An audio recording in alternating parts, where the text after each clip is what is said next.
Patuloy na nakatutok ang buong puwersa ng GMA News para ihatid sa inyo ang pinakasariwang balita kaugnay ng pagluwas ng mga Pilipino sa kani-kanilang mga probinsya para ipagdiwang ang Pasko. Silipin po natin ang sitwasyon para sa mga kapuso nating naghahabol pang makauwi sa mga oras na ito. Sa North Luzon Expressway, maluwag naman po ang daloy ng mga sasakyan at nagkaka-build up lang sa toll plaza. Ganito rin po ang sitwasyon sa South Luzon Expressway. Samantala, sa Araneta Center Bus Terminal, makapal pa rin ang bulto ng mga pasaherong naghihintay ng masasakyan. Ngayong gabi hanggang bukas ng umaga inaasahan ng pamunuan ng NLEX o North Luzon Expressway at SLEX o South Luzon Expressway ang pagbigat ng daloy ng trapiko. At tulad po ng mga nakalipas na Pasko, pahirapan po pa rin sa paghahanap ng masasakyan sa kapasusuong sa ilang oras na traffic sa kalsada. Narito po ang report. Dagdag pasakit sa ilang pasahero ang dami ng kanilang bitbit pauwi ng probinsya para doon magdiwang ng Pasko. Pero hindi naman daw pwedeng iwan, lalo na kung galing sa Christmas raffle ang napanalunan. Rice cooker po. Anong pakiramdam sir pag nanalo sa raffle? Masaya naman po kahit pa paano. Ang problema po pagsakay kung saan mo ilalapag, punuan po yung bus. Isoli nyo na lang daw sir para bitbit.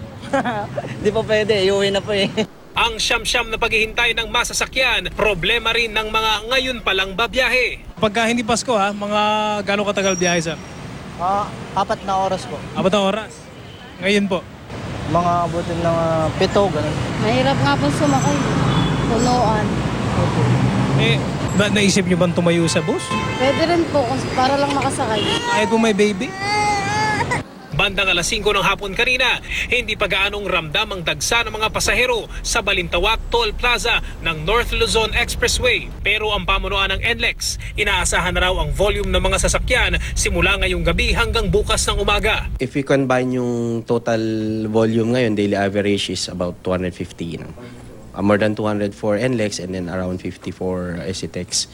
And then we're expecting na for the season, for the holiday season, tataas ng 15% from the daily average.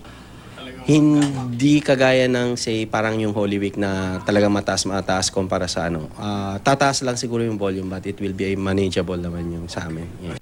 Tiniyak naman ng NLEX management na nakahanda ang sapat na bilang ng mga toll booth. We are implementing yung mga additional toll collection points like say Balintawak. Meron tayong additional 6 collection points yan. Ganun din ang Mindanao, meron naman tayong 3. Ito naman ang sitwasyon kanina sa South Luzon Expressway. Bahagyang magsisikip mula Nichols hanggang Alabang pero pagkalagpas naman ay maluwag na. Sa lahat ng exit, walang naging problema maging sa mga major tollways gaya ng Calamba at Ayala Toll Plaza. Ang mga sasakyang paluwas lang ang nagpapabagal sa traffic. Wala namang construction o anumang balakid maliban sa makapal na volume ng sasakyan. Slow moving yung mga papasok ng Metro Manila dahil tumutukod na rin yung mga exits natin. Ngayong gabi raw inaasahan ng pamunuan ng Skyway at SLEX ang mas malaking volume ng mga paluwas na sasakyan. Naka-standby naman lahat ng ambulance tellers natin 24/7. Yung ating traffic patrollers to manage the traffic sa carriageway natin at saka meron din tayong mga naka-standby yung mga motorist assistance na vehicles natin.